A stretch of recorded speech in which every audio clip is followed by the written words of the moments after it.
Yes, pineapple jam. അപ്പോ ഇത് വെച്ചാണ് ഞാൻ ഇന്നത്തെ ഐറ്റം ഉണ്ടാക്കാൻ പോകുന്നത്. കുട്ടികൾക്കൊക്കെ ഇഷ്ടപ്പെട്ട പൈനാപ്പിൾ ജാം ആണ് ഞാൻ ഉണ്ടാക്കാൻ പോകുന്നത്. ഐഡന്റെ ഒരു ആഗ്രഹപ്രകാരമാണ് ഞാൻ ഇന്ന് ജാം ഉണ്ടാക്കാൻ പോകുന്നത്. അപ്പൊ സ്റ്റാർട്ട് ചെയ്യാം. അപ്പൊ ആദ്യം തന്നെ നമുക്ക് ഈ പൈനാപ്പിൾ കട്ട് ചെയ്ത് നല്ല വൃത്തിയാക്കി എടുക്കണം. അപ്പൊ ഞാനിത് കട്ട് ചെയ്യാൻ പോവാണ്. അപ്പൊ ഞാൻ കട്ട് ചെയ്യുന്ന സമയത്ത് ഐഡൂസിന് എന്നെ ഹെൽപ്പ് ചെയ്യണമെന്നൊരാഗ്രഹം. ഈ ഒരു പൈനാപ്പിൾ ഫുൾ എടുക്കണം, കാരണം ലാസ്റ്റ് ഈ ജാം കുറുകി വരുമ്പോഴത്തേക്കും കുറച്ചേ ഉണ്ടാവും. അപ്പൊ ഈ ഒരു പൈനാപ്പിൾ ഫുൾ എടുക്കണം.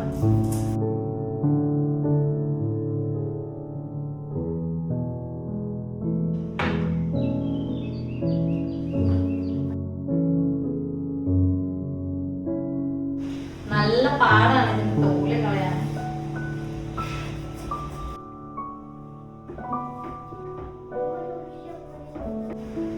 ഭാഗ്യത്തിന് കേടൊന്നുമില്ല, നല്ല ഫ്രഷ് തന്നെയാണ്. എനിക്കൊരു ഡൗട്ട് ഉണ്ടായിരുന്നു ഫ്രഷ് ആണോ അല്ലയോ, കാരണം ഈ ഒരു ഒറ്റ പീസ് മാത്രമേ അവിടെ നല്ലത് ഉണ്ടായിരുന്നുള്ളൂ. ഞാൻ വാങ്ങുമ്പോ ബാക്കിയൊക്കെ കേടായതായിരുന്നു. അപ്പൊ എനിക്ക് ആകെ ഒന്നേ കിട്ടിയിരുന്നു.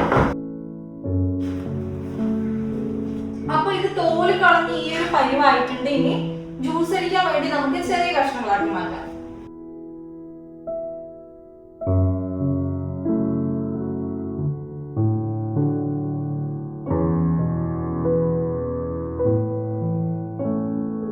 അപ്പൊ വളരെ കുറച്ച് മാത്രം വെള്ളം ചേർത്ത് നമുക്കിത് ജ്യൂസ് ആക്കി എടുക്കാം. അപ്പൊ നമ്മുടെ പൈനാപ്പിൾ ജ്യൂസ് ആക്കി അരിച്ചെടുത്തിട്ടുണ്ട്. ഇനി ഈ ജ്യൂസ് പാത്രത്തിലോട്ടേക്ക് ഒഴിച്ചു കൊടുക്കാം. ഈ ഒരു ജാം ഉണ്ടാക്കാൻ നമുക്ക് വളരെ കുറച്ച് ഇൻഗ്രീഡിയൻസ് മാത്രമേ വേണ്ടൂ. വെറും 3 ഇൻഗ്രീഡിയൻസ് കൊണ്ട് നമുക്ക് ഈ ജാം ഉണ്ടാക്കാൻ പറ്റും. ലെമൺ ജ്യൂസ്, കുറച്ച് ഏലക്കപ്പൊടി, പിന്നെ ഷുഗർ. ഇത് 3 ഉണ്ടെങ്കിൽ നമുക്ക് ഈസി ആയിട്ട് വളരെ സിമ്പിൾ ആയിട്ട് നമുക്ക് ജാം ഉണ്ടാക്കിയെടുക്കാം. ഇവിടെ ഞാൻ ഉണ്ടാക്കുന്നത് പൈനാപ്പിൾ ജാമാണ്. അതുപോലെ തന്നെ നമുക്ക് ഗ്രേപ്സ്, സ്ട്രോബെറി, എന്താണോ നമ്മുടെ പ്രിഫറൻസ് അതിനനുസരിച്ചിട്ടുള്ള ഡിഫറെന്റ് ജാം നമുക്ക് ഉണ്ടാക്കിയെടുക്കാം. ഇത് തിളച്ചു വരുമ്പോൾ നന്നായി ഇളക്കി കൊടുക്കാം. ഇതിങ്ങനെ കുറുകി വരണം. ഇൻഗ്രീഡിയൻസ് കുറവാണെങ്കിലും ഇത് ഉണ്ടാക്കാനുള്ള പണി കുറച്ച് കൂടുതലാണ്.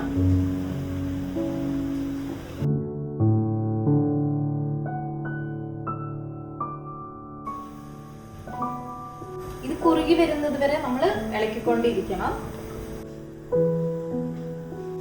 ഞാൻ ഇതിലേക്ക് ഏലക്കപ്പൊടി ഇട്ട് കൊടുക്കുകയാണ്.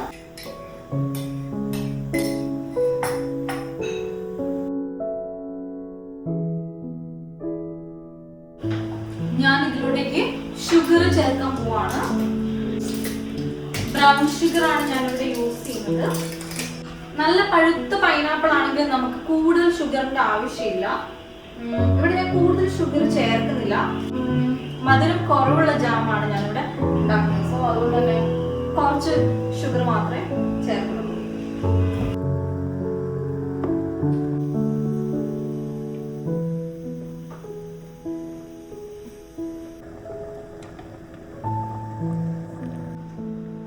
അപ്പം നമ്മുടെ ജാം കുറുകി വരുന്നുണ്ട്. ഇതിലോട്ടേക്ക് ഞാൻ ഒരു 1/2 ലെമൺ പിഴിഞ്ഞു കൊടുക്കുകയാണ്. ഫൈനലി നമ്മുടെ ജാം റെഡി ആയിട്ടുണ്ട്.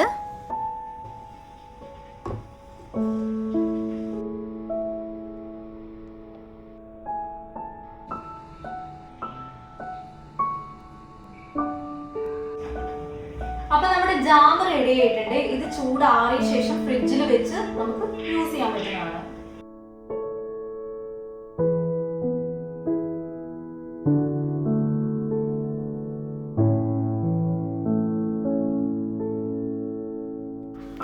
ഇതൊരു 1/2 hour ഫ്രിഡ്ജിൽ സൂക്ഷിച്ച് പിന്നീട് യൂസ് ചെയ്താൽ കുറച്ചുകൂടെ കട്ടിയായി കിട്ടും. പക്ഷേ ഞങ്ങൾക്ക് അതിനുള്ള ക്ഷമയില്ല. ഞങ്ങൾ ഇപ്പം തന്നെ കഴിക്കാൻ പോവാണ്.